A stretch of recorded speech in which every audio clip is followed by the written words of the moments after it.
so much for taking the time to meet with me, Larry. Please tell us your full name and the position you hold and how you came to hold that position. Well, my name is Larry Adamson.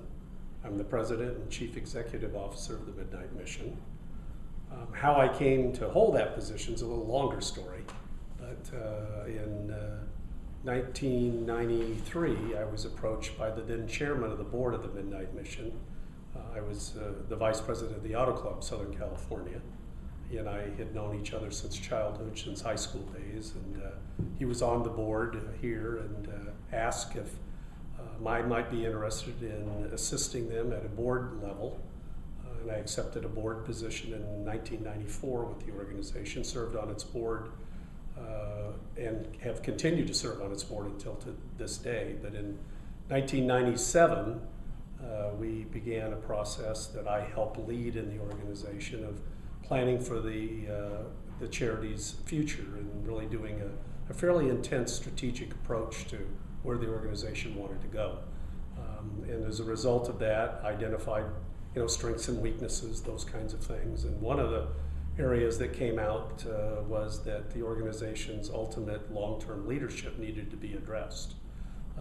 If it was to come to another level of service and be able to meet what we perceive to be the emerging needs of the next decade.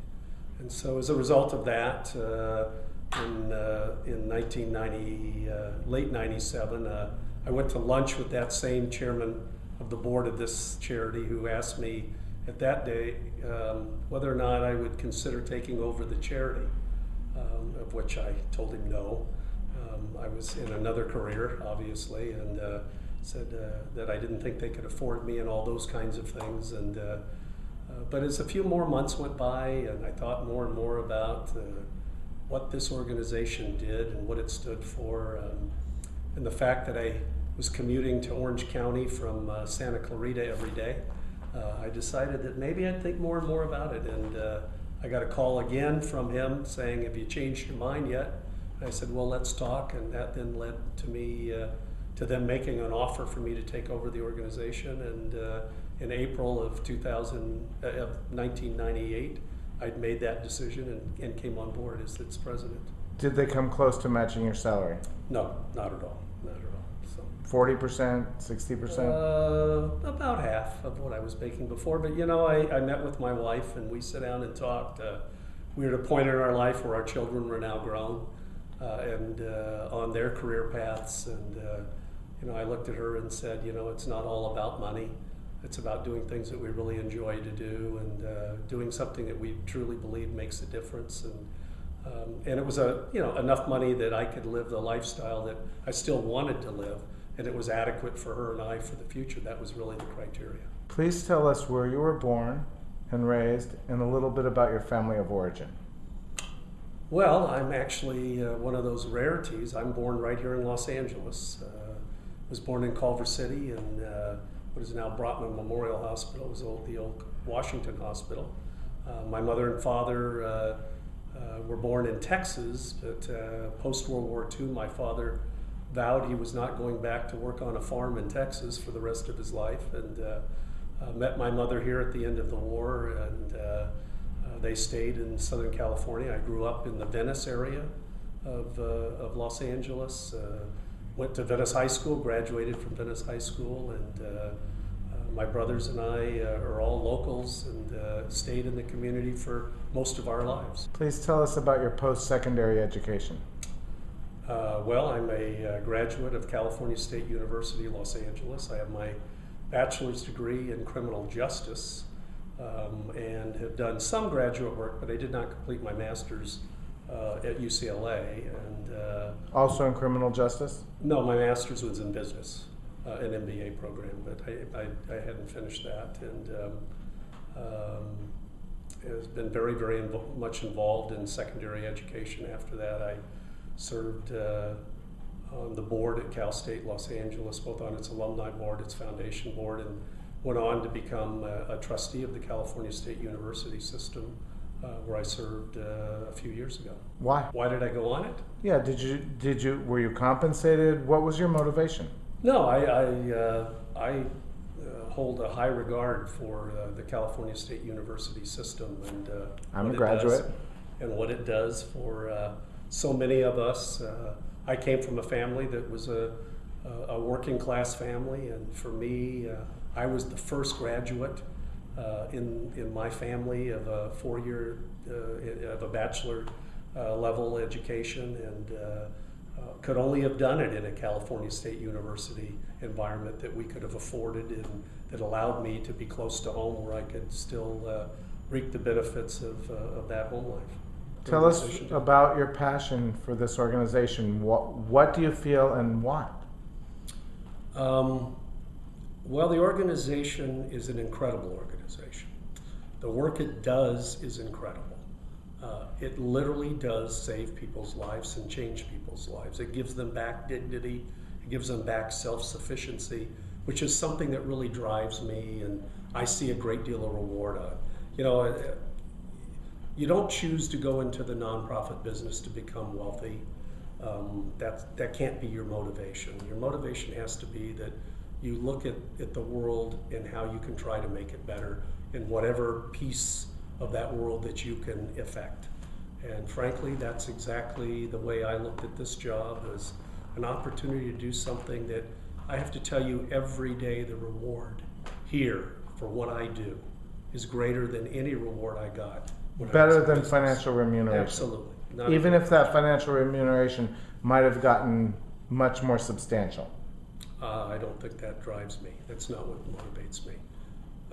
I can't tell you what the value is for everyone, but the value of someone who walks up and shakes my hand or hugs me and says, "Thank you for saving my life," is something that there is no remuneration for. Is there some distinction that you could draw between you and the other 5 or 6 agencies that have a similar mission? Well, I think we all have a very close commonality of what we're trying to accomplish, and that is to give people hope who have lost hope, and give them the structure and the opportunity to regain their self-sufficiency and their self-esteem, their self-worth. That, I think, is a commonality. How we go about doing it, there is distinctions, and we are different. We're a fundamental 12-step facility. We are not religious in nature. We allow our doors to be open to anyone that walks through them, irrespective of their particular philosophical or religious Even if they're beliefs. atheist and Absolutely. insist on denying the possibility of the existence of a creator. Well, it makes it a little harder because of 12-step, because 12-step does have, as most people know that have studied it or have been involved in it, has a degree of spirituality.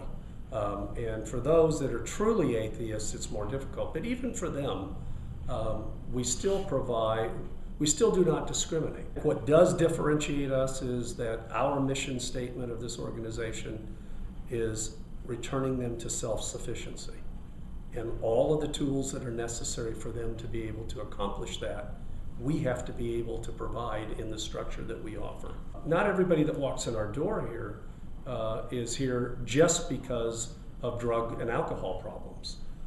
We see an awful lot of people that walk through these doors who, even though they may have a degree of drug and alcoholism attached, that really their fundamental issue is mental illness issues, and we have to deal with those. We also have those that come just because, not just because, but life circumstance brings them here because they've lost everything. It isn't because they just kind of got whacked on the side of the head, Right. the head, and found themselves in trouble. Yeah, and I think there's, you've heard the phrase, and we use it and whatever. How many paychecks are you away, or how many phone calls are you away from having nothing else left? If people start to say no, and the answer is, for most Americans, irrespective of how wealthy this country really is or is not, you take away for a fairly short period of time, and they start to be placed in a position where they're having difficulty. And so we deal with all of those issues, and I think we have prided ourselves on being that consistent force. People walk in our doors every day, and we feed a lot of people just because they're hungry. or because they need that. Please give us a general breakdown of how many people you're going to serve this year or next year, and in what ways. Just, general categories and how many people fall into each of Yeah, those. well, and I guess I'll divide it. We go on the subsistence side, the daily side. This next year, we will feed about 1 million people. Will come through our doors and eat. One meal. Next year, 1 million. Okay, but Meals. 1 Doesn't million mean meals? 1 million people. It's 1 million meals. Okay. Some people may be here 3 times a day. It may be the same person all year long. It may be different people. Do you have any idea how many distinct individuals that No, I accounts can't for? do that because we don't. You don't track that? They don't sign in. Okay. We don't. That's not a requirement. Okay. So we don't do that. So if I walked up, you'd feed me? Absolutely. Anybody that walked in our doors that said I need to eat, that's fine. So we'll do that. In addition, then we are a drug and alcohol rehab facility, and in that sense, this is the home for, at any one given time, about 200 men who live here in this facility and are in some phase of drug and alcohol rehab or life rehab. And as a result of that, we'll probably see somewhere around 450 people that will go through our doors In a the year. because we are not a program like Promises or whatever that have a 28-day, and at the end of 28 days You're healed and you're whole. healed and you can go home. And we deal with people who come with fairly severe problems to us, so we don't have a length of stay definition. People stay as long as their case plan that they put together needs our assistance for them to achieve. Do you know what the median of how long people stay is? Yeah, the average length of stay in our facility is about a half a year. Although to complete everything that we believe most people need to complete when they come through our doors, they need to be here 9 months to a year usually. Okay. If somebody needs to be here 3 years or 2 years, if they're making progress on their case management plan, they can be here. That's Well. fine. The reality is that we have an educational center here, much like the other 2 facilities do as well. I mean, the commonality you'll see is because that's what those are the elements you need to have. Because you're not really helping unless you do that. Over half of those that come in our doors don't have a high school diploma. One of our goals is to make sure when they leave here, they've had the opportunity to address their educational levels, to advance those levels, and for those that are eligible and can and are willing to dedicate themselves to walk out of the doors with a GED.